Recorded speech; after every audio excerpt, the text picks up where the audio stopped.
Bonjour et bienvenue dans le programme culturel de juin. Alors je l'annonce tout de suite, il n'y aura pas de programme culturel en juillet, mais il y aura un très long programme culturel fin août.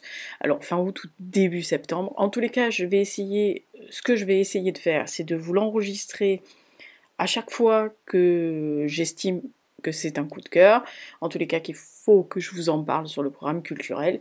Et comme ça, j'assemblerai mes impressions à chaud, et vous aurez donc une vidéo, enfin un audio illustré, comme vous avez maintenant, avec ce que j'ai aimé, ou peut-être je me suis dit que ça serait pas mal. Il y a une personne d'entre vous qui m'a dit ouais, alors c'est génial tes programmes culturels et même tes podcasts ciné.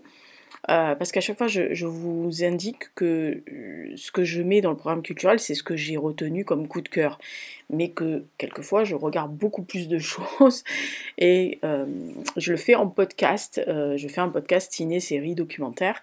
Et la dernière fois, la personne m'a dit, ça serait pas mal aussi que tu nous dises s'il y a vraiment que tu nous annonces ce que tu mets dans ton podcast pour que si ça nous intéresse, on aille le voir. Voilà. Alors, je peux vous dire que de toute façon, dans le podcast, donc ciné, il y a deux films, un documentaire et il y a, je crois, trois séries que j'ai vues, que j'ai finies et deux qui sont en cours. Voilà. Donc, en gros, c'est à peu près ça. Alors, je peux vous dire les en cours. Tout simplement, c'est Mobland sur Paramount, enfin sur MyCanal, puisque moi j'ai MyCanal, donc du coup j'ai Paramount, et Plaine Orientale. J'ai commencé le premier épisode The Agency, qui est le remake du Bureau des légendes. Je suis pas sûre de continuer. Voilà. En pourparler pour juillet, peut-être que je regarderai comme ça, mais voilà. Je trouve ça très manichéen, très, vous allez me dire américain, oui, mais mal foutu. Voilà, donc on va voir. Alors, enfin, c'est ce qu'elle veut dire. Au programme, pour la culture du mois de juin, je vais vous parler d'un film que j'ai adoré et de deux séries et d'un documentaire. Un documentaire, vous allez voir, c'est très groupie, hein, c'est très fangirl, que voulez-vous. On se refait pas. Et pour vous informer pour le podcast, si ça peut vous allécher, mon coup de gueule sera pour Gladiator numéro 2. Inutile de vous dire que ça va être vraiment, comment dire, ça va être les jeux du cirque, hein, voilà. Jeté au lion. Alors, premier film que vous voyez à l'écran, ça s'appelle, alors en français c'est Tu ne mentiras point. Je l'ai en anglais là, parce que je l'ai vu en anglais.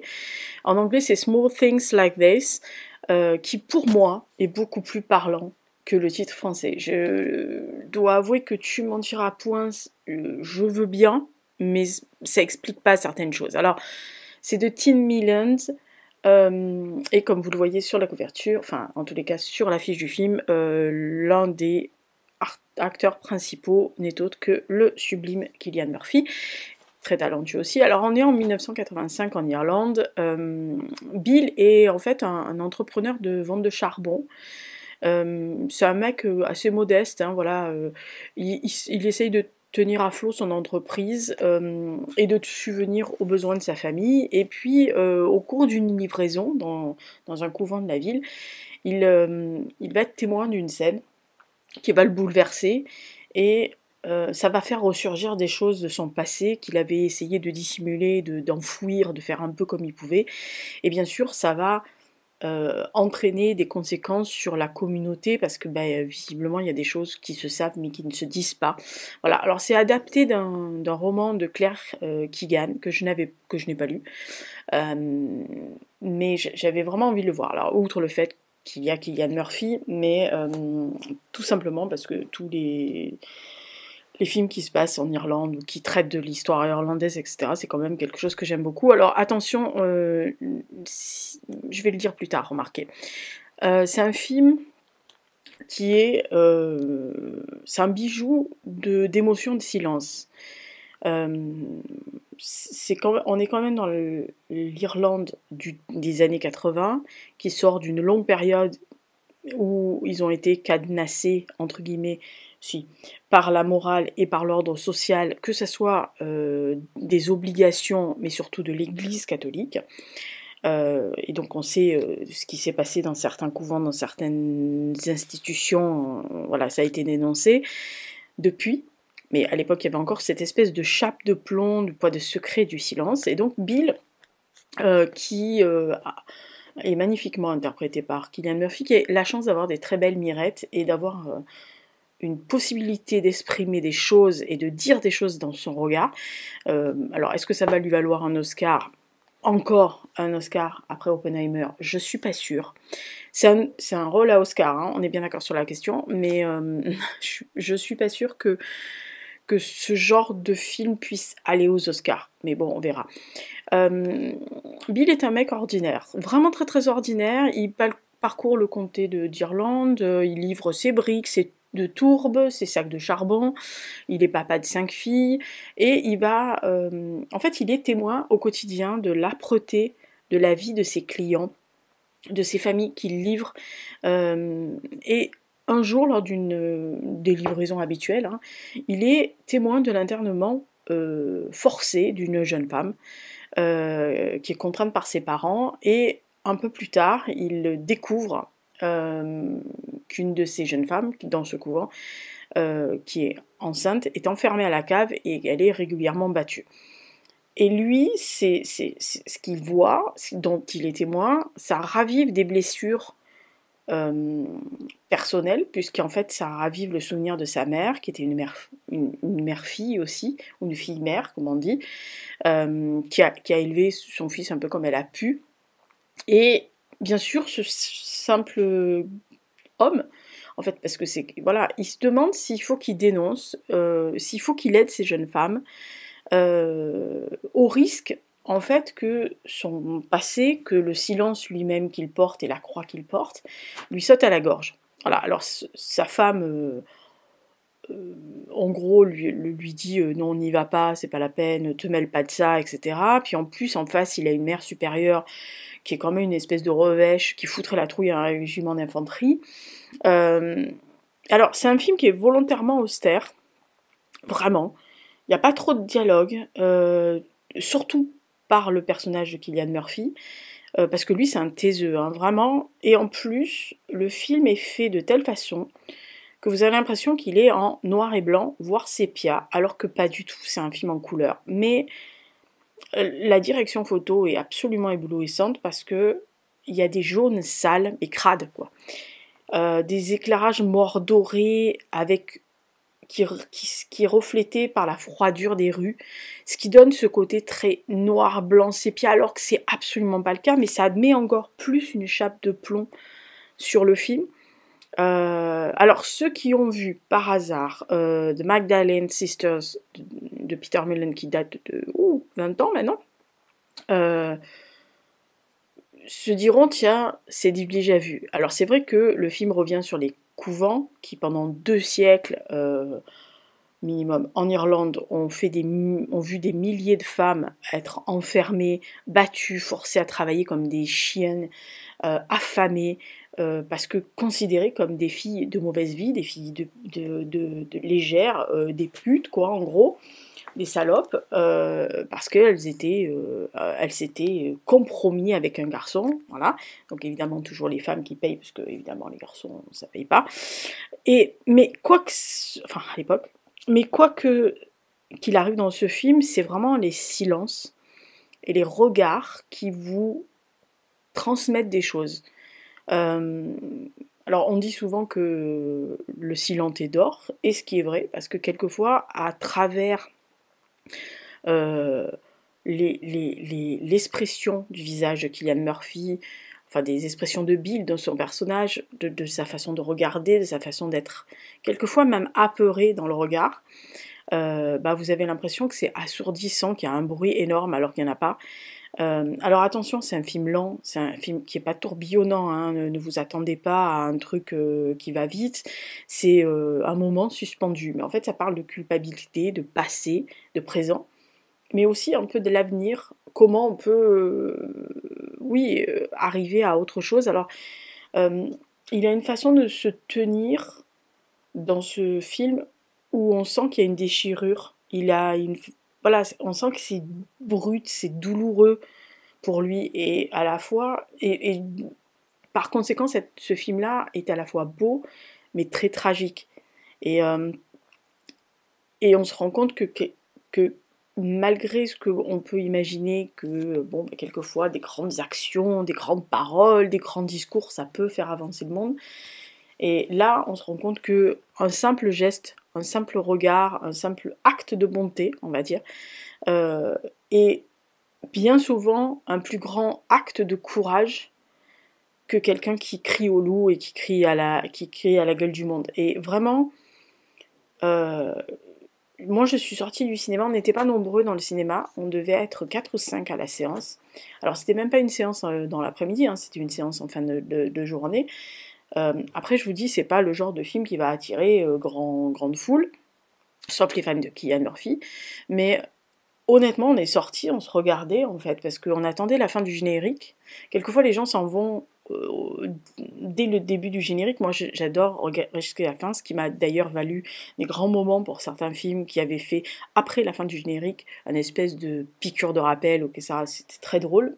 Et puis par respect pour les gens qui travaillent bien sûr sur les films, c'est la raison pour laquelle je regarde les génériques. Euh, et là on s'est regardés tous en sortant, et, euh, et la première chose qui m'est venue à la pensée en fait, c'est qu'est-ce que j'aurais fait à sa place. Voilà. Si j'avais été dans le cas de Bill, qu'est-ce que j'aurais fait?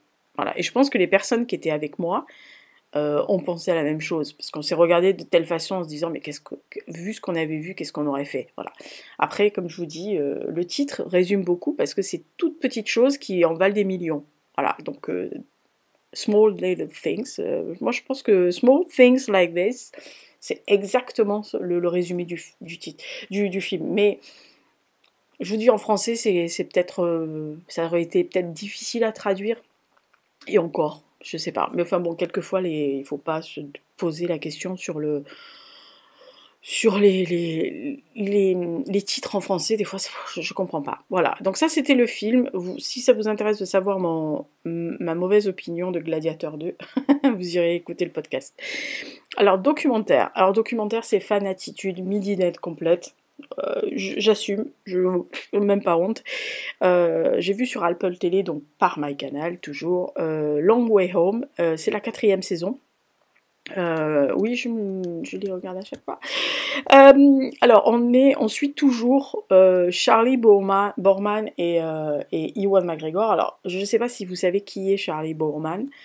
Oui, c'est le fils de John Boorman, le réalisateur, et c'est quelqu'un que j'ai vu pour la première fois dans un film de son papounet, un film sublime. Si dans votre vie vous avez l'occasion de le voir, alors peut-être qu'il est daté, j'en sais rien, je l'ai revu il y a une dizaine d'années, je l'ai pas trouvé daté, mais bon, vous savez, des fois les films vieillissent mal. Moi, j'ai pas trouvé qu'il vieillissait mal. Le propos est toujours aussi juste.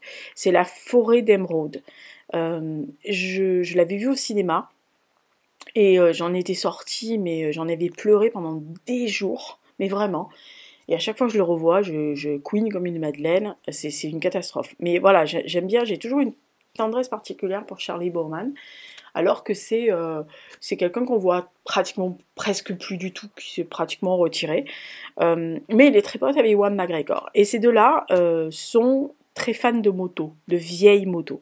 Et depuis 4 saisons, en fait, qui s'appellent Long Way, ils partent généralement avec leur moto pour faire des chevauchées un peu à droite à gauche. Et cette fois-ci, ils ont décidé de partir de chez Iwan, donc en Écosse, pour aller jusqu'à chez Charlie.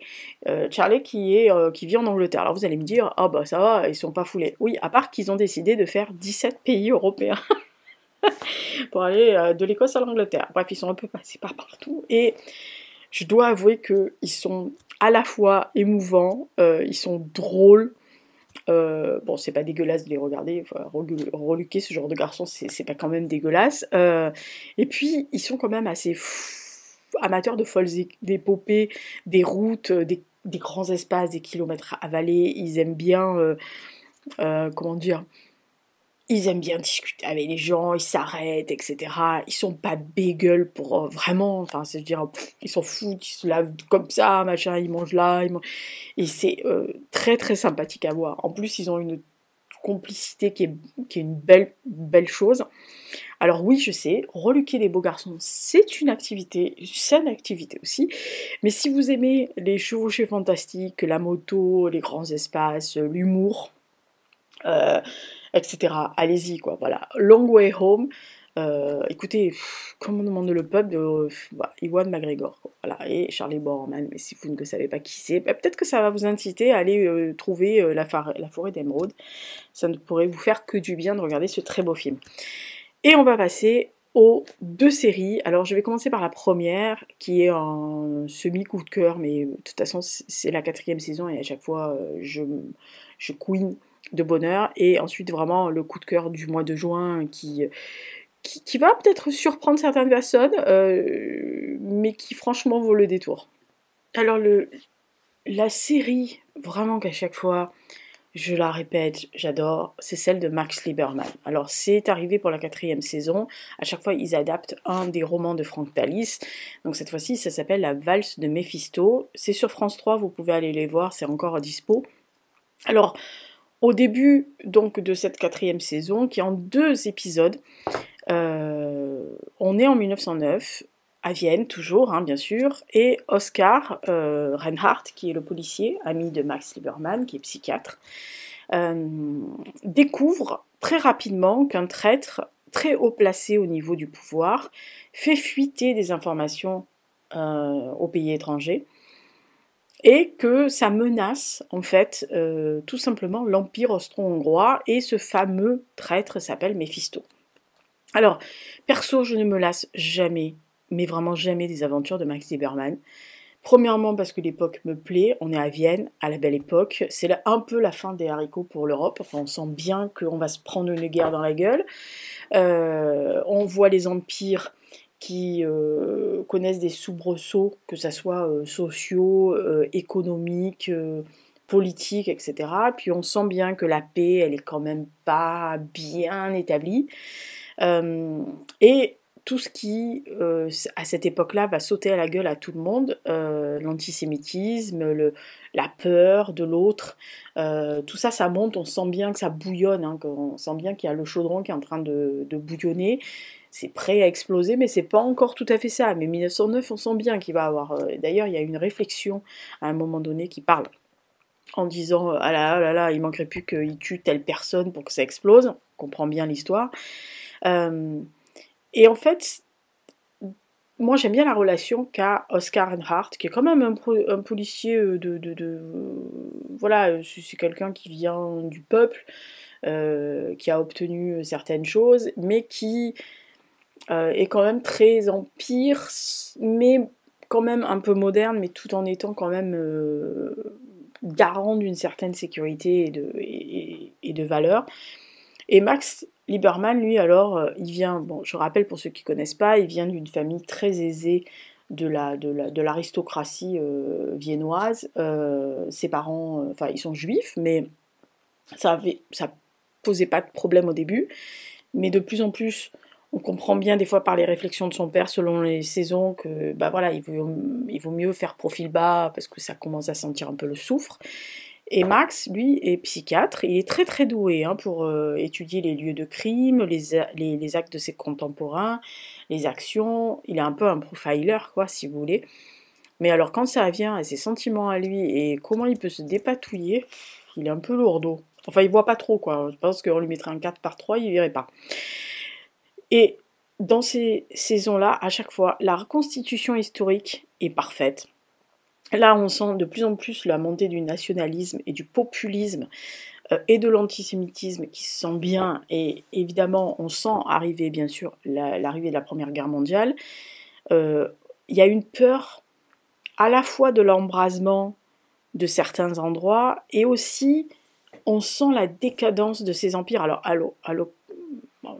en l'occurrence, c'est l'empire austro-hongrois qu'on voit commencer à se casser la gueule. Mais à chaque fois, tout est imbriqué dans l'histoire. C'est-à-dire que là, c'est imbriqué sous les dorures des salles de bal, du pouvoir, des palais, des maisons, etc. Où vraiment la reconstitution, que ce soit les costumes, les décors, les extérieurs comme les intérieurs, tout est vraiment éblouissant. Et ça contraste, je vais y arriver, contraste avec ce que l'on voit au quotidien, enfin ce que voient au quotidien les flics, comme Oscar, c'est-à-dire la pauvreté. Et il y a toujours ce côté clair-obscur qui dénote vraiment bien les deux parties de ces gens, c'est-à-dire d'un côté ceux qui vivent dans la pauvreté, qui se débrouillent comme ils peuvent, qui se gèlent les fesses, qui ont carrément de la glace sur les vitres l'hiver, etc. Et les autres, ceux qui vont au bal, ceux qui ont des belles fourrures, ceux qui... Voilà, on sent vraiment le truc qui est vraiment ces deux planètes différentes. Et ce double épisode, donc qui fait à peu près 1h50 chaque épisode, donc c'est énorme, mais il le faut pour résumer la valse de Méphisto, est vraiment habilement mené. Il y a un complot donc au cœur de l'empire des Habsbourg, et il y a une enquête des deux amis. Alors au début de l'enquête, en fait, Max n'est pas là, dans le premier épisode, Oscar est tout seul. En fait, Oscar accepte de convoyer un prisonnier. Le préfet de police demande à Oscar de le rencontrer, ce prisonnier, discrètement dans une enceinte fort d'une garnison désaffectée. Le problème, c'est que le préfet de police meurt, le criminel dans la foulée aussi, et Oscar est mis au banc. Voilà. Mais il y a quelque chose qui l'a turlupiné, le préfet lui a dit quelque chose, etc. Ce fameux Méphisto arrive sur le tapis, au moment où Max revient. Alors lui, Max, il revient d'une tournée, mais alors complètement triomphale aux États-Unis. Il a passé du temps à New York. Il a envoyé des petits mots, etc. Enfin bon, bref, lui, il est hors sol quand il revient. Sauf que sa famille veut toujours le caser avec Clara, qui, elle, est très ambitieuse et qui est journaliste, mais qui veut se placer, qui veut d'abord être une journaliste et une femme indépendante avant de se caser, même si elle fait des grosses œillades à Max, qui, même si il la trouve très à son goût, qu'il aimerait bien l'épouser, il est un peu con et il y va pas franco, mais elle y va un peu mieux. Et en fait, ils découvrent tous les deux, donc Max et Oscar, quand ils se revoient, une confrérie de jeux où un jeton avec l'emblème de Méphisto les rentre dans une espèce de cercle un peu obscur. Et ce diable d'homme, donc, va assassiner à tout va pour faire tomber les têtes de l'État et pouvoir justement accomplir ce complot qu'il veut faire. Alors, il y a une course-poursuite entre les deux hommes et ce fameux Méphisto, et ça va de rebondissement en catastrophe qui s'entremêlent alors au grand bonheur du spectateur ou du lecteur, mais aux grandes dames des protagonistes, on est bien d'accord sur la question. Tout est bien agencé, tout est bien introduit, c'est difficile honnêtement de vous en dire plus parce que ça serait dévoiler le deuxième épisode, et franchement si c'est pas possible de dévoiler ce qui se passe, ça finit sur un espèce de cliffhanger, le premier épisode. Vous doutez bien, vu du titre, que évidemment il va rien arriver, mais ça projette une discussion inconsciente après qui est vraiment bien foutue. Moi j'ai vraiment, mais vraiment adoré cette valse de Méphisto. J'ai trouvé que c'était addictif, que c'était bien fait, que ça montrait tout bien comme il faut, et même la révélation, presque la révélation, parce que vous arrivez, si vous regardez bien entre les images, vous arrivez à comprendre ce qui va se passer, mais quand bien même vous arrivez à comprendre, il y a quand même ce côté où vous aimez bien la façon dont Max et Oscar tirent les fils de la pelote de laine pour arriver jusqu'à la fin. Voilà. Moi j'ai hâte de la saison 5, alors s'il continue d'adapter, normalement ça devrait être Communion mortelle, donc le 5e opus de Frank Tallis, des aventures de Max Lieberman, en fait je crois que c'est les enquêtes de Max Lieberman. Franchement, voilà, là, la série française s'appelle Les carnets de Max Lieberman, et je crois que moi, sur les livres que j'ai, c'est les enquêtes de Max Lieberman. Voilà. Mais franchement, si vous aimez les séries en costume, si vous aimez le début du XXe siècle, si vous voulez savoir beaucoup plus sur la montée de ce qui a provoqué la Première Guerre mondiale et que vous voulez avoir deux protagonistes absolument géniaux qui n'ont théoriquement rien en commun mais qui deviennent amis et qui ont une sincère amitié et confiance l'un envers l'autre. Voilà, tout ça avec les ramifications de la belle époque, des beaux sentiments, du garçon qu'on va arriver à caser, parce qu'à un moment donné, on va arriver à le caser. Même si j'ai un petit regret, c'est qu'il y avait, dans les 2 premières saisons, il y avait une jeune femme qui était largement plus rigolote, qui aurait été beaucoup plus marrant de voir se dépatouiller avec Max, qui était très avant-gardiste, très suffragette et qui a disparu tout simplement parce qu'elle a vu Max embrasser Clara, enfin Clara embrasser Max, et donc elle s'est dit oh bah c'est pas la peine, c'est foutu, il m'aime pas, je me casse. Ce qui est dommage parce que j'aurais beaucoup aimé voir ce triangle continuer à œuvrer, parce que alors véritablement il y avait matière à donner du tournis à ce pauvre Max Lieberman, vu qu'il voit pas plus loin que le bout de son nez des fois. Voilà, donc franchement si vous aimez ça, allez-y. En plus bon voilà, c'est très bien, moi je le regarde en anglais. Alors, je sais pas ce que ça vaut en français, vous le savez, hein, donc tant c'est mal traduit, tant c'est mal interprété, j'en sais rien, mais en anglais, enfin, puisque c'est une série anglaise, en anglais ça vaut vraiment le coup d'y aller. Voilà. Et dernière série, alors là c'est carrément The coup de cœur of The Month, hein. Voilà, honnêtement si vous devez regarder une seule série c'est celle-là, ça s'appelle Les Dossiers oubliés, c'est sur Netflix. Ça s'appelle Les Dossiers oubliés département Q. Alors vraiment, c'est marqué départ Q et les dossiers oubliés, puisqu'il y a écrit Not all cases are lost. Voilà, donc vraiment, c'est vraiment une adaptation donc des romans de Jussi Adler-Olsen, que j'adore, vous le savez. Donc c'est tapé sur ces romans. Alors on en parle tout de suite. Alors, qu'en ai-je pensé, puisque, comme vous le savez, je suis vraiment fan vraiment de la série littéraire de Jussi Adler-Olsen. Oui, je dis Jussi, je sais que c'est Jussi, mais bon, voilà. On va le faire à la française, sinon si je fais en anglais, vous allez rigoler aussi de temps en temps. Alors, on est vraiment dans l'univers de la série du département, alors pour les Français V, pour tout le monde entier Q, et on imagine bien qu'en français, département Q saurait pas marcher. Voilà.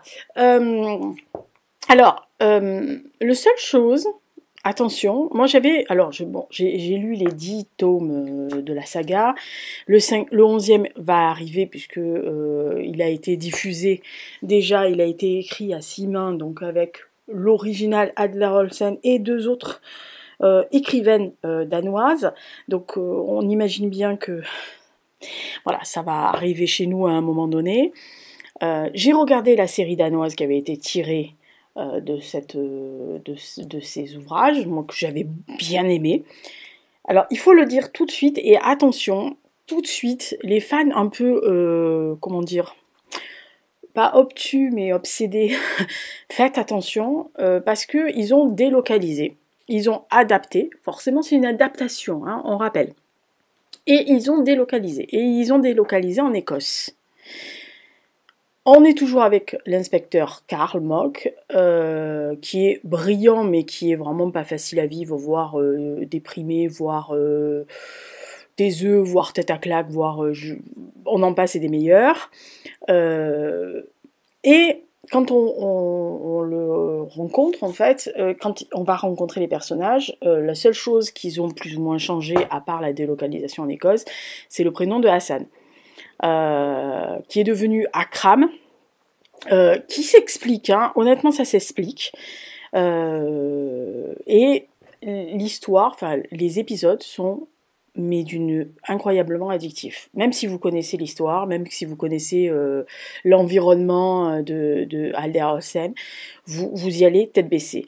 Donc, quand on les rencontre pour la première fois, il est il est relégué au sous-sol suite à une fusillade qui a tout coûté la vie à un jeune agent et paralysé un autre de ses partenaires, puisqu'on le voit arriver sur un lieu de crime. Et la première scène, c'est un jeune agent qui se fait tirer directement à bout portant, voire à bout tirant dans la figure, et qui tue son partenaire, et une balle ricoche sur lui, mais lui, il a atteint plus modestement, on va dire. En fait, il se retrouve délégué par la chef du commissariat dans cette espèce de département qui est créé de toutes pièces.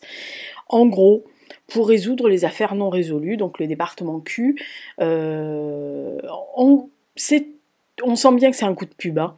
On sent bien que c'est détourné. C'est fait pour détourner l'attention de pas mal d'échecs de la police locale.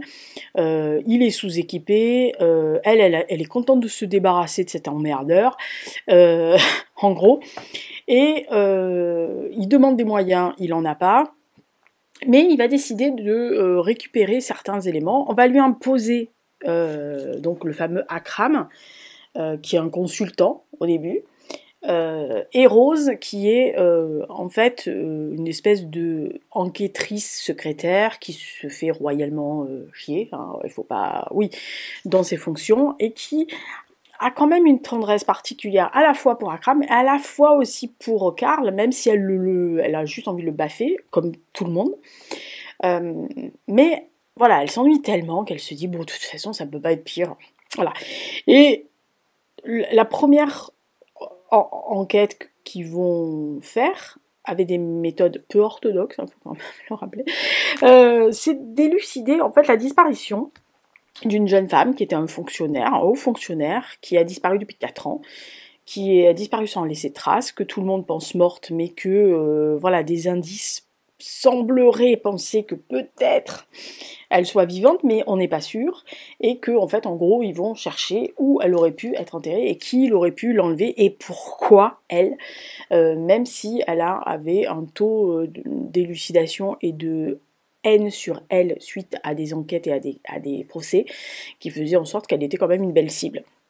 Et moi, ce que j'ai aimé dans cette série-là, c'est que c'est les interprètes. C'est-à-dire que Matthew Good est absolument cynique à souhait, insolent, désabusé, très tête à claque.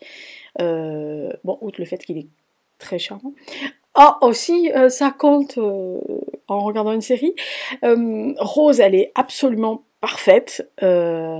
Perso, elle est un peu telle que je l'imaginais quand je lisais.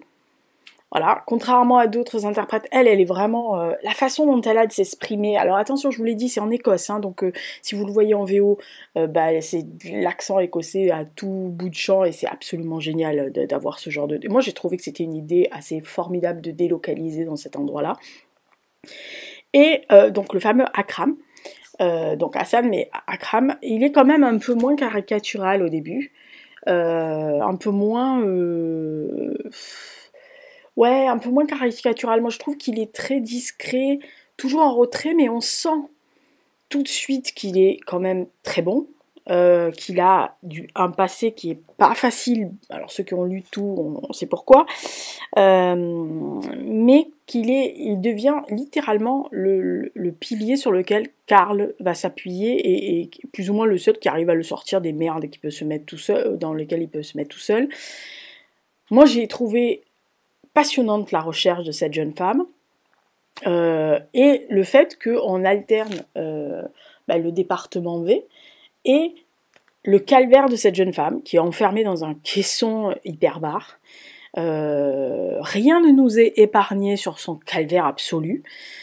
C'est quand même trash, mais j'ai trouvé l'arrivée, en tous les cas la montée en puissance de savoir pourquoi elle est là, qui sont les personnes qui la retiennent, pourquoi, à quel moment certaines personnes l'ont laissé tomber, se sont arrêtées de la chercher, ou certains ont pensé qu'elle était toujours vivante et ont essayé de faire comme ils ont pu. Et rien n'est laissé au hasard, c'est ni les rapports difficiles que entretient Karl avec ses supérieurs et ses collègues, n'en parlons même pas, ni le poids qui pèse sur lui suite à la fusillade du début. ni ses soucis personnels qui sont par brassée de 12, en gros. Voilà. Et toutes les relations qui peuvent être mises avec les nouvelles fonctions, le fonctionnement de ce nouveau département, avec ses collaborateurs, comment ils arrivent à plus ou moins s'entendre. Moi, j'ai trouvé que le trio était génial, bien foutu, bien organisé. Même la délocalisation, ça m'a pas du tout, mais vraiment pas du tout gêné.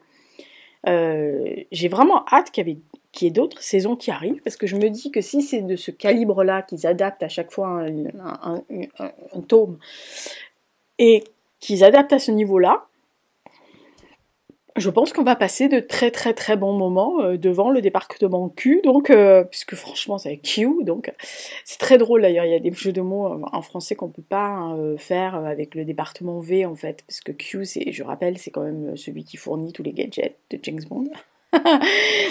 À un moment donné, c'est dit. Et c'est très très très très très drôle. Voilà, mais c'est à la fois cynique, désabusé, très noir. C'est très très noir, mais il y a toujours une tendresse particulière avec Karl. C'est-à-dire, je ne sais pas si vous, quand vous avez lu, mais moi j'avais tout, même si vous aviez envie de le baffer et de l'enfermer au fond du jardin, enfin l'enterrer, honnêtement il y a une espèce de tendresse particulière pour ce personnage et vous aviez envie en fait de le sauver un peu comme ses collègues de travail, quoi. Voilà. Mais franchement c'est une très bonne adaptation sur Netflix.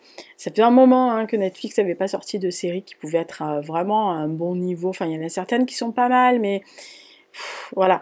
Mais là, c'est bien. Après, ceux qui sont fans du département V pour les Français, dites-moi si vous l'avez vu, si ça vous embête d'aller le voir, parce que je sais qu'il y a des gens qui n'aiment pas que les adaptations trahissent. Alors, je suppose que si Jussi Adler-Hausen a dit OK, c'est qu'il avait une visu sur le scénario visiblement et qu'il a accepté, hein, parce que quand vous êtes à ce niveau-là de succès d'une saga littéraire, etc., et que vous avez eu des adaptations à droite à gauche, etc., je pense que vous faites très attention à ce que votre œuvre soit très bien foutue. Voilà.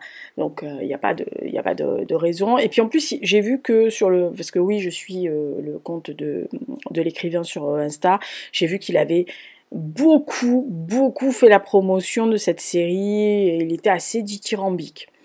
Donc c'est pas faux, hein, voilà.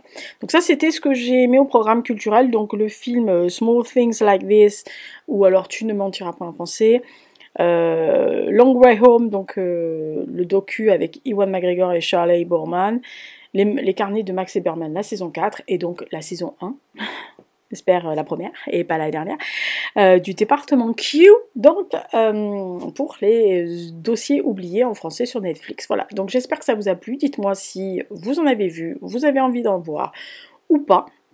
Ce que vous avez regardé et ce qui vous a plu, sachant que je vous ai dit que je suis en cours de Mobland et de Plaine Orientale et que j'ai regardé le premier épisode de The Agency avec, comment dire, une folle envie de regarder que le Bureau des légendes encore et encore. Vous voyez ce que je veux dire? Je suis pas sûre que ça passe. Mais bon, il faudra quand même que je regarde le deuxième pour voir si vraiment c'est ce que je pense ou pas. Voilà, d'ici là, portez-vous bien, faites attention à vous. On se donne rendez-vous la prochaine vidéo. Ça sera forcément le point... c'est où le point lecture ou la pile à lire d'Estival, parce que j'ai décidé de faire une pile complètement à lire Estival pour que vous puissiez fouiller, voir ce que vous avez envie de lire, sachant que vous allez voir, je vais épuiser les 3 derniers livres qui restent dans ma pile à lire depuis 5 ans minimum, enfin 4 ou 5 ans, donc c'est quand même la honte. Ah si, quand même, voilà, de traîner 3 livres. Alors je sais que pour certains c'est pas beaucoup, que certains vont me dire « Ah, t'as que 3 livres, mais moi j'en ai 100 !» Oui, alors vous savez très bien, moi j'empile les livres que quand je les ai lus. Voilà, donc moi ces 3-là, ça m'énerve de ne pas les avoir lus. En plus, j'avais vraiment envie de les lire. Ah, il y a des fois où je me taperai, des fois. Ah oui, je m'auto-fatigue très souvent. Allez, bisous, à la semaine prochaine, et puis d'ici là, portez-vous bien, et bon visionnage, bonne lecture, enfin bon tout. Et puis, essayez de survivre à la chaleur. Enfin, moi, déjà, dans l'appart, il fait 29, on est bon, dehors, il fait 33, super. Voilà, et le matin, il fait, contrairement à ce que vous entendez à la radio, le matin à Marseille, actuellement, il fait 25. Voilà, 25. Dans la nuit, il fait 30. 28-30. Le matin, à 5h, 6h du matin, il fait déjà 25. Hein. Et quand ils vous disent oh, il fait 20 ou 21 à Marseille, 22, non, non, c'est au fin fond de Marignane, sous les pins. Hein, voilà, c'est pas du tout au centre-ville. Hein. Non, non, non, ou alors sur la plage. Voilà, mais on ne vit pas sur la plage. Hein. Enfin, moi, je ne campe pas sur la plage. Hein, voilà. Que du bonheur. Allez, ciao!